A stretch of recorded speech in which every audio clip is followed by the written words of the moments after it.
Em meu segundo ano de ensino, eu estava procurando melhorar um laboratório de osmose que havia feito no ano anterior. A osmose, se você se lembra do nosso vídeo de osmose, envolve a passagem da água por uma membrana semipermeável, potencialmente uma membrana celular, e eu queria uma maneira legal de os alunos modelarem isso em diferentes cenários. E um dos meus colegas me contou sobre esse laboratório de ovos. Eu não vou entrar em todo o laboratório embora, na verdade, foi uma das primeiras etapas do procedimento que me atingiu.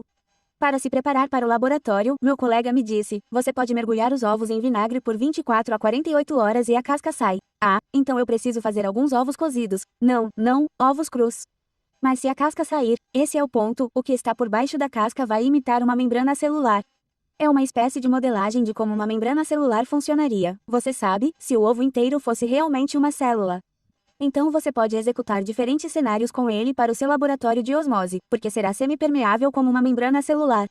Eu não conseguia visualizar isso, se a casca sair, mas é cru, como fica junto?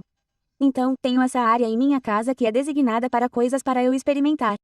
Não se preocupe, eu sempre limpo depois. Eu tentei esta experiência com antecedência, só para ter certeza. A casca dura é retirada, mas a membrana que sempre esteve ali permanece. Frequentemente visualizamos a membrana de uma célula dessa maneira, como esta membrana ao redor do ovo de galinha.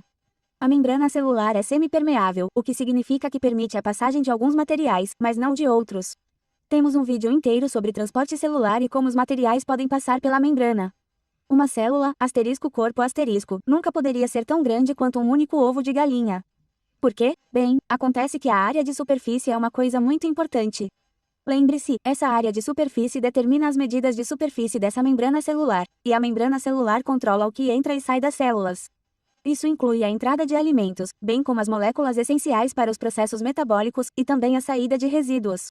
Se o volume, que é todo esse espaço dentro da célula, aumentar, então você terá mais área de superfície necessária, pois terá mais necessidade de entrada de alimentos, mais necessidade de remoção de resíduos e mais reações metabólicas ocorrendo neste volume maior em primeiro lugar. Se fizermos um pouco de matemática aqui entre esses dois modelos, vou usar modelos de cubo populares em vez de um modelo de forma de ovo porque é um pouco mais rápido para mim fazer cálculos de área de superfície e volume. Veja como, aqui, há uma grande diferença na área de superfície para o volume neste modelo menor.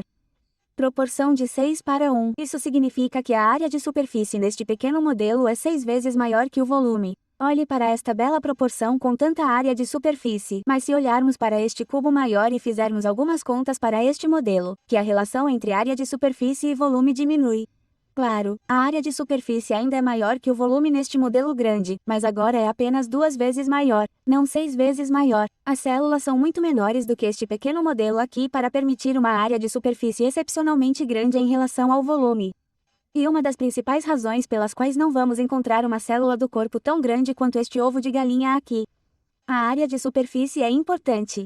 E embora possamos modelar muitos dos processos de transporte celular a partir desta membrana do ovo e quão importante é a membrana, não quero deixar de falar sobre o quão incrível é a própria estrutura da membrana celular. Porque a estrutura da membrana celular verdadeiramente é magnífica. E como cada ser vivo é composto de uma ou mais células, que faz parte da teoria celular, é importante porque cada célula tem uma membrana. Portanto, não importa se você está falando de bactérias, protistas, plantas, animais ou fungos, mesmo a artia não é legal demais para ter uma membrana. Todos eles têm uma membrana celular. A estrutura pode variar um pouco, mas vamos falar sobre algumas das principais estruturas da membrana que você pode encontrar na maioria das células. Devemos mencionar que o modelo de mosaico fluido é frequentemente como descrevemos a membrana celular.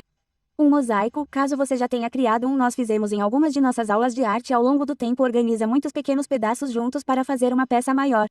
Você verá o que isso faz sentido ao descrever a membrana em um minuto. A palavra fluido implica movimento, e isso é verdade para a membrana celular, pois os componentes estão flutuando, não são estáticos. Então, vamos dar uma olhada em alguns desses componentes. Estamos olhando primeiro para uma bicamada fosfolipídica. Um fosfolipídio é um lipídio, mas o interessante. Então, quando você fala sobre um lipídio em geral, muitos lipídios são apolares. Pense no petróleo, por exemplo, é apolar. Não se dissolverá na água, a água é polar. Mas um fosfolipídio é interessante, porque uma parte dele é polar à cabeça e a outra parte é apolar à cauda. É anfifílico. Vamos explicar o que queremos dizer.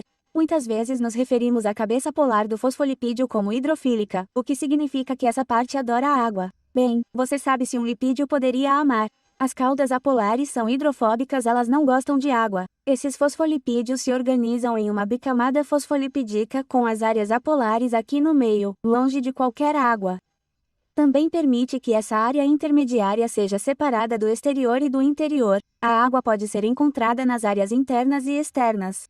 Além disso, esses fosfolipídios não ficam parados. Eles se movem, afinal, é um modelo de mosaico fluido. Isso dá flexibilidade à membrana celular. Os fosfolipídios podem até se virar, mas isso é muito menos comum. Lembre-se de que toda essa bicamada fosfolipídica circunda toda a célula, seria uma esfera, embora estejamos olhando apenas para uma área dela. Temos um vídeo inteiro que fala sobre quais moléculas podem atravessar esta membrana e quais não podem, que você pode ver, mas por enquanto, vamos dar uma olhada em algumas das outras estruturas mais profundamente. Colesterol. Você sabe, o colesterol costuma ter má reputação. E enquanto o colesterol que se acumula nas artérias pode ser um problema, o colesterol na membrana celular é crítico. Se as temperaturas caírem, o colesterol pode, na verdade, funcionar como um espaçador entre esses fosfolipídios, evitando que fiquem muito compactados. Ou vice-versa, o colesterol pode realmente funcionar para conectar os fosfolipídios para evitar que fiquem muito fluidos em temperaturas quentes. Proteínas. Na síntese de proteínas, falamos sobre por que é tão importante que as células produzam proteínas. Muitas proteínas são encontradas na membrana celular e desempenham papéis importantes. As proteínas periféricas, como o nome sugere, tendem a estar na área periférica da membrana. Assim, enquanto elas tendem a estar em áreas externas da membrana, eles geralmente não vão passar pela membrana, isso é para proteínas integrais. As proteínas integrais atravessam a membrana. E as proteínas periféricas podem ficar sobre elas. Às vezes, devido à localização, essas proteínas tendem a ter funções diferentes. As proteínas integrais, com seu potencial de atravessar a membrana, estão frequentemente envolvidas em todos os tipos de métodos de transporte para todos os tipos de materiais. Alguma relevância? Considere o café da manhã que você comeu esta manhã. Seu corpo digere o que você comeu no café da manhã para obter glicose. Uma vez na corrente sanguínea, essas moléculas de glicose não podem simplesmente passar pela bicamada fosfolipídica para entrar em todas as células. As moléculas de glicose são muito grandes e polares. Mas suas células precisam de glicose para sobreviver, para produzir ATP, e dependem de proteínas integrais para obter acento circunflexo. As proteínas periféricas tendem a ser mais frouxamente ligadas, uma vez que geralmente não estão presas na membrana. Elas podem ter uma variedade de funções, como atuar como enzimas para acelerar as reações ou se ligar às estruturas do citoesqueleto para ajudar na forma da célula. Ambos os tipos de proteína podem ter carboidratos ligados a eles, o que pode torná-los uma glicoproteína. Se os carboidratos se ligam ao fosfolipídio, você tem o que é chamado de glicolipídio. Glicoproteínas e glicolipídios podem identificar a célula como pertencente ao organismo não auto-reconhecimento, o que é muito importante quando você está combatendo patógenos. Eles também podem estar envolvidos em muitos tipos de sinalização celular. Na verdade, aqui está alguma relevância. Uma glicoproteína conhecida como CD4 é encontrada na superfície de algumas de suas células imunológicas. A glicoproteína CD4 é essencial para que algumas dessas células do sistema imunológico interajam entre si e se ativem. No entanto, também é explorado pelo vírus HIV. O vírus HIV usa essa glicoproteína CD4 como uma forma de se ligar às células T auxiliares, que podem então infectar. Compreender os componentes da membrana celular e como esses componentes estão envolvidos no reconhecimento e sinalização celular é fundamental para entender como lutar contra muitas doenças virais e bacterianas. Bem, é isso para as Amoeba Sisters, e lembramos que você deve ficar curioso.